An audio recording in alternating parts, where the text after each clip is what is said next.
If you could start with your name and your job title, please. My name is Chris Broad, former England international and cricket international and opening batsman. I want to talk about your batting, and that's why you're here. You had a very good debut season in first-class cricket. You made some runs against the universities. I think you averaged about 36 or 37. And then for about 3 years, you averaged around 30, 31, 29 even.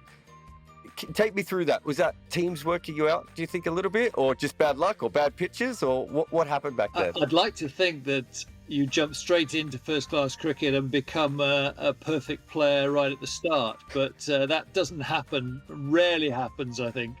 As far as I was concerned, it was about working out what I was good at and what I wasn't good at.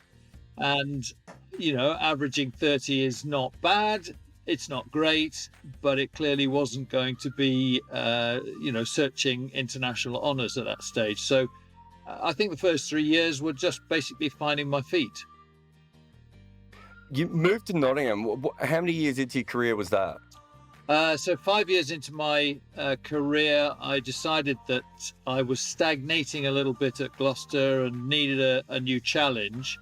And fortunately, various counties came in for my services, one of them being Nottinghamshire, and with the likes of Clive Rice as captain, Richard Hadley, Eddie Hemmings, future internationals such as Bruce French and Tim Robinson in the team, it looked like a side that was going somewhere and a real challenge for me to step up. And so it was playing at a test match venue, which Trent Bridge is a magnificent venue. So for me, it was a no-brainer. So I wondered how much it was about pitches, because when you look back at your record, for Gloucestershire, you averaged 31. Now, obviously, some of that was early on, but you went back there later on. And, when you went to Trent Bridge, you averaged 42 for them. Was there, I think it was a Matthew Engel piece where he described you as quite ambitious. Were you thinking that you just had to sort of push your career forward a little bit at that point? I needed a challenge. I like a challenge in everything that I do. And I needed at that stage, found my feet a little bit in county cricket, I needed a challenge. I needed,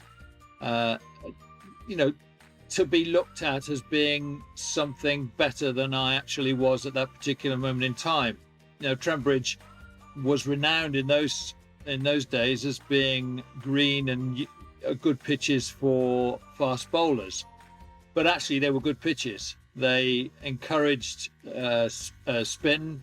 There was some good bounce in there. Certainly there was some sideways movement and good pace and bounce for the faster bowlers. But as a touch batsman, as I was, it was great for me because I was able to nick and nudge and build my innings around those sort of deliveries. So it was Trent Bridge was a perfect place for me, really. And from there, you almost get picked to play for England very soon after making that move. You've been playing at Gloucester, and you go to Nottingham, you're still developing as a batter, clearly getting better at this point. You get picked to play for England, and your first test series is the Blackwash. I'll try and get the bowlers right. Malcolm Marshall, Eldon Baptiste, Joel Garner, Michael Holding, Winston Davis. It's a pretty good bowling attack. How do you prepare for that? You would have faced some of them in county cricket, I'm assuming, before, but not all in a group. Yes, that's very true. A lot of West Indian bowlers were playing in county cricket and applying their trade during their winter time in county cricket. And yes, I had faced pretty much most of them together. And facing a West Indies attack as a whole was a much bigger challenge. But I had a reputation of being able to play fast bowling reasonably well. And I think that's why I was selected in the first place. Whether I'd have been selected had I stayed at Gloucester, no one knows. But the fact that I'd started the season quite well at Trent Bridge, had this reputation of being good against the faster bowlers, I think got me selected.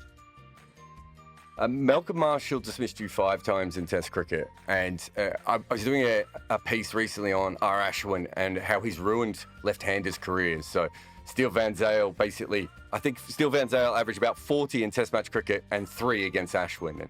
And Eddie Cowan was another player, had this incredible, decent average in Test cricket and then nothing against Ashwin. Malcolm Marshall is still arguably the most talented seam bowler that's ever existed. Almost a complete package in many ways. That's a lot of times to go up against someone like that early in your career when you're only just discovering who you are as probably a test batter at that point. Yeah, and I would rate him as being one of the best bowlers that I'd faced, along with the likes of Richard Hadley. For me, as an opening batsman, they were the real challenge because both had good pace, both were able to get the ball to seam off the pitch. Malcolm was able to swing the ball as well and keep you on the back foot by bowling some mean bouncers as well. So he undoubtedly was, one of the best bowlers that I faced. Is that what made him so tough? Because you said there that he could seam it in both directions and he could swing it in both directions.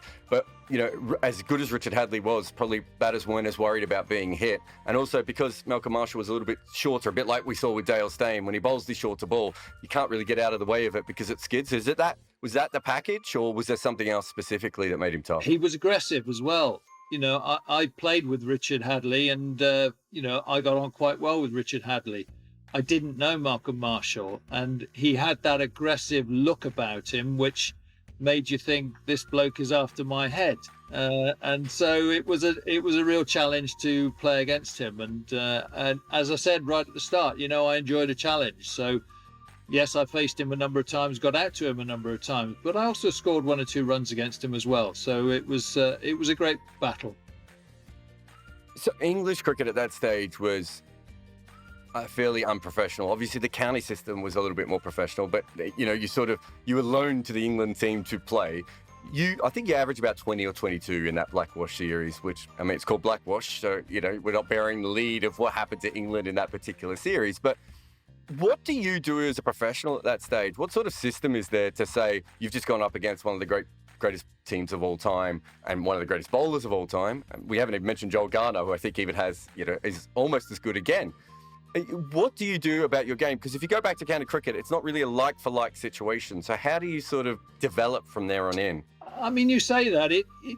In those days in the 80s, the test arena was very similar to the county arena, where, you did turn up a couple of days before the test match, you got to know your teammates, you went out and you played cricket. You're right, by today's standards, it wasn't terribly professional, but of course, hindsight, we didn't have hindsight in those days. We went out there and we tried as best we could to show our skills and beat the opposition at the time. Admittedly, I think we set out as an England team not to lose the test match, whereas now test sides tend to set out in a test match how to win. So the mentality has changed. But we weren't we had some great individuals, but we weren't a particularly strong team at that moment in time. And so our challenge was not to lose. But for you specifically, so you're thrown into this situation, you're still developing as a batter. What do you do after that series? Do you reevaluate your technique, or do you say, do you know what, I did make some runs against, I think you made 55 in your first game. Yeah. So as you said, it wasn't that you failed in every innings. You would have gone up against a great bowling attack. Did you have to rethink your game after that? Was it different to what you thought Test cricket was going to be? Yes, it was different. How did I react to it? Well, I was left out at the end of that series, so didn't make the tour to India. So I had a winter at home, not doing anything, and feeling a bit aggrieved that I had faced the West Indies and hadn't had the opportunity of going to India on tour. But that was the way the side was selected in those days. It was very much horses for courses, and I knew that I wasn't particularly good against spin. So I kind of accepted it and got on, and when the next county season came along, tried my best to score as many runs as I could again. You played one more test, I think, between the two, the West Indies series and the Australian series. I think you played a one-off test against Sri Lanka and you made some runs there. As you say, you were left out. The next big sort of cricket you played outside of county cricket is you actually made the decision to go and play first-class cricket in South Africa for Orange Free State. How did that come about? Largely because of Dr. Ali Bakr. He phoned up and asked if I would be available to go and play in Orange Free State. It was their first season in the A section of the Currie Cup over there, and because I wasn't doing anything that winter, it suited me down to the ground to go over and play some more first-class cricket and gain an experience of playing in a different country. Was there any political ramifications at the time, or was it controversial? Because it wasn't like the rebel players. You weren't representing the fake England team or anything. It's a bit different. There was a lot of players who went back and forth. Was there any pressure on you not to go? No, at that stage, none whatsoever. It was, myself going over to Orange Free State and playing first-class cricket. Did you hadn't played cricket in Australia first class? Had you played any club cricket or anything in Australia? I played down on the Mornington Peninsula in Victoria on Melthoid pitches for a team called Somerville. Way Wow. back in 79, something like that. So a long time before going there in 86-7. But it was an interesting experience. Incredible that you had to play in Somerville and your son had to play out in Hoppers Crossing and Werribee. You certainly picked two of the worst parts of Melbourne, and I'm allowed to say that because I'm from there. But my big question was, you go to South Africa and then obviously you turn up in 86, 87 in Australia.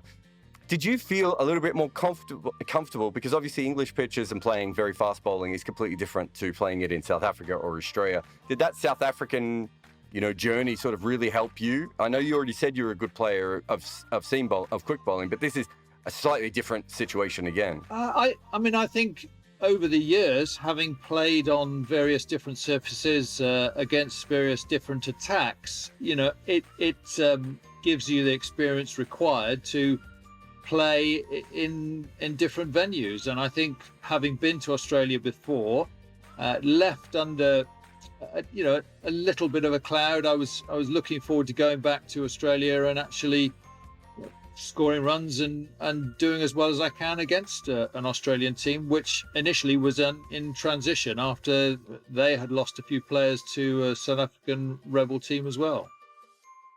You said when you played against the West Indies that as a team you were sort of thinking to yourself that you were trying not to lose. 86, 87, both of those England and Australian teams were in a sort of a weird space. Did you go over as a team thinking that you had a very good chance of beating Australia then? To be honest, I was only just too delighted to be back in the squad. And I think every English cricketer's dream is to tour Australia. So for me, that was just a dream come true that I was on the plane going to Australia to play cricket. I didn't really think about what the result was going to be, what my form was going to be. I was just fairly confident in my abilities on pitches over there that I was going to be able to score some runs. You averaged 69.57, absolutely, blitzed the series, made well over 400 runs. I want to take you through, you probably talked about the series a million times and all the different stories. What I was really interested in is your plans for each bowler. Because there's a couple of very good bowlers and a couple of very interesting bowlers that Australia had in their team. So, for instance, Bruce Reid, people don't really remember him now outside of the 12th man tapes and his body falling apart. But Bruce Reid was really, even before Wassim Akram, maybe the prototype of modern left-arm bowlers. He was fairly fast, but also incredibly skillful, which a lot of left-arm bowlers weren't at that point. How did you plan for Bruce Reid? Because there wasn't really any Bruce Reids around before him. Again, I think you're assuming that the plans that we put in place are akin to the plans that are put in place nowadays. Oh, no. I'm not. I was actually more thinking what you did once you saw him, because your cricket brain still would have had to tick over. I know it's not the same as what your son would go through, but what I mean is, once you've seen him a couple of times, you must be thinking, well, I will have to come up with a different method of playing against him than I would against other bowlers, because there aren't that many 6'7" left-arm bowlers. So, I think from my point of view, the fact that he was tall, he was fairly gangly. I likened it a little bit to facing Joel Garner, who he got additional bounce out of pitches, and therefore I was assuming that that Bruce Reid was going to get some additional bounce. Okay, it's from a different angle.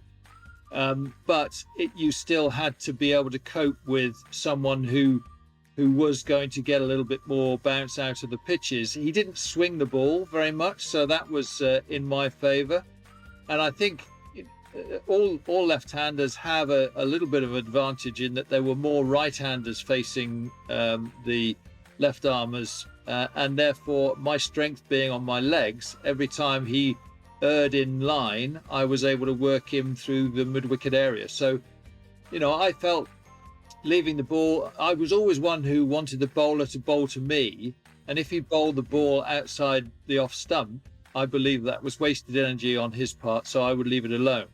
Therefore, it encouraged him to bowl more at me, and oops, sorry, phone off. That's all right. Oh, there we go. So I encouraged the fact that he bowled to me, and I was able to work him off my legs more often than not. So one of the other bowlers who is slightly more famous, although probably wasn't anywhere near as good a bowler as Bruce Reid, was Merv Hughes. It was a very young, interesting Merv Hughes that you went up against. He was basically almost an outswing bowler who tried to project a certain angriness without maybe having the pace to back it up.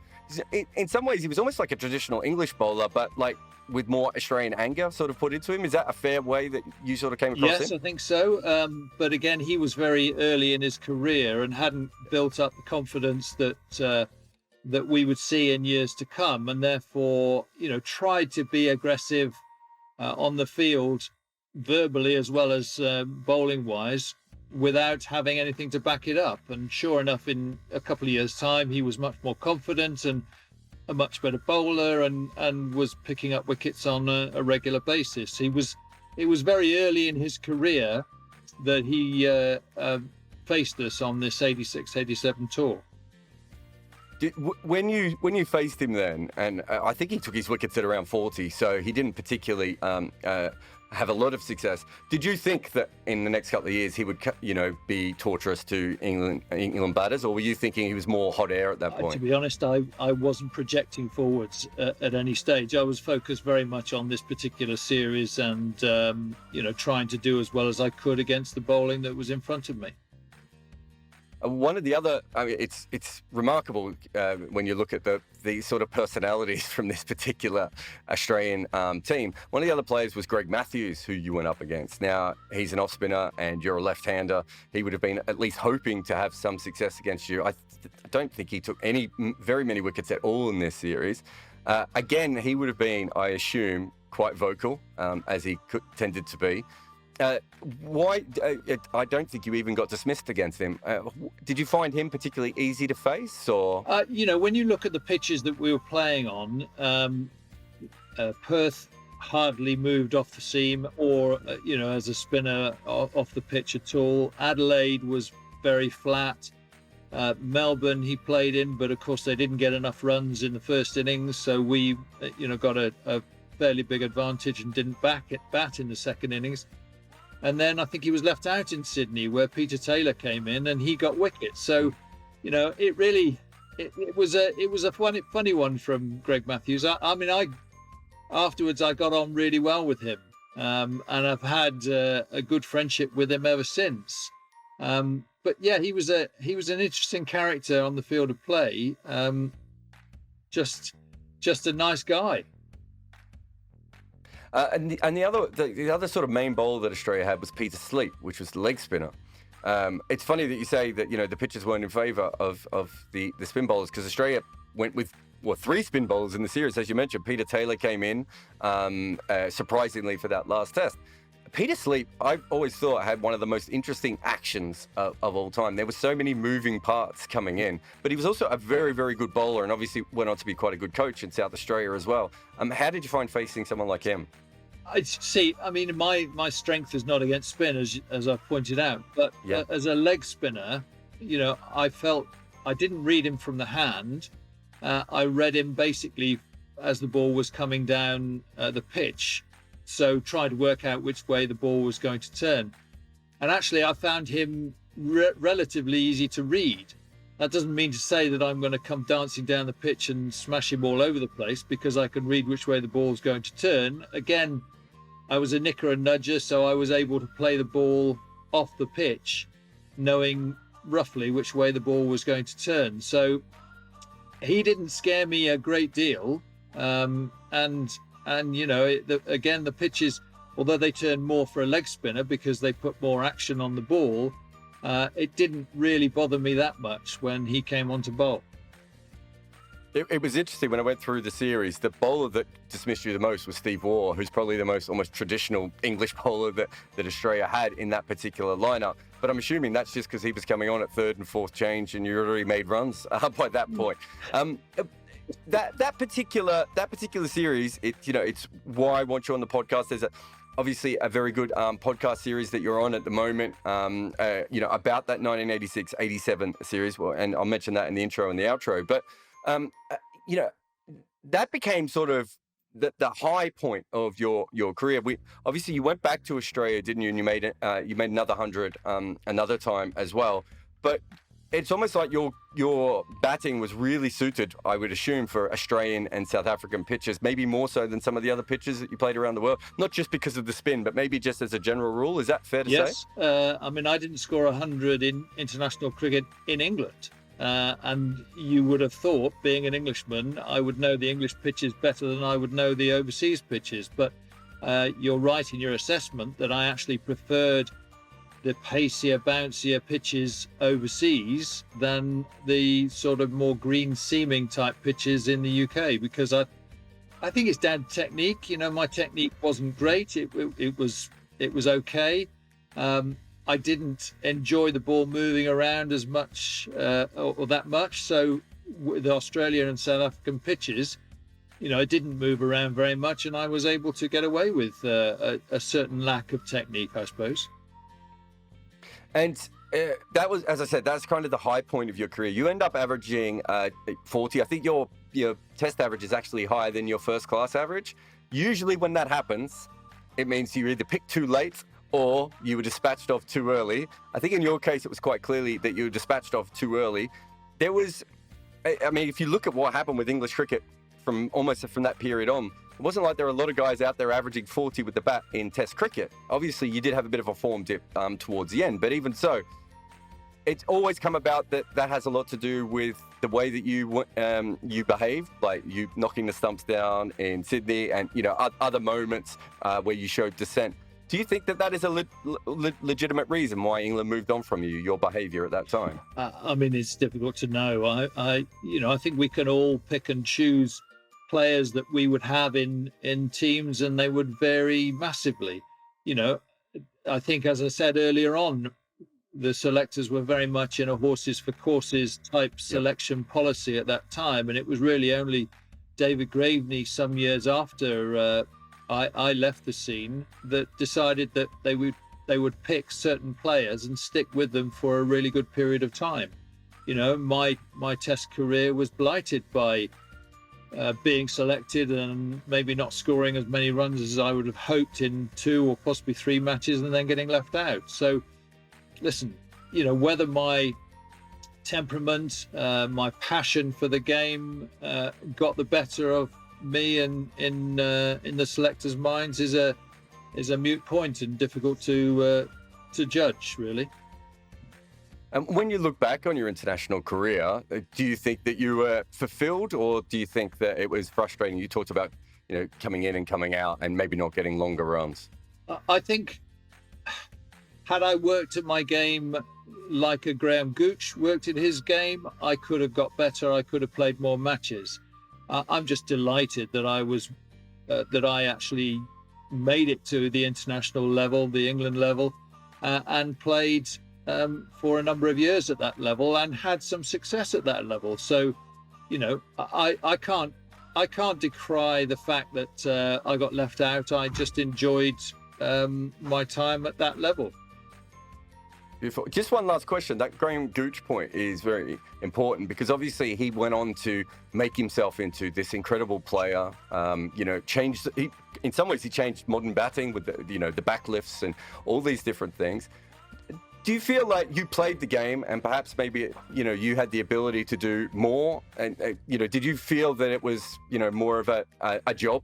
Were you of that kind of a professional, or was it just you love playing cricket? I love playing cricket. It wasn't a job for me. I enjoyed playing the sport, and the bonus was that I got paid to play that sport. And to be honest, I've continued to be enjoying the sport that I'm involved in now, and it's never been a job. It's been a pleasure.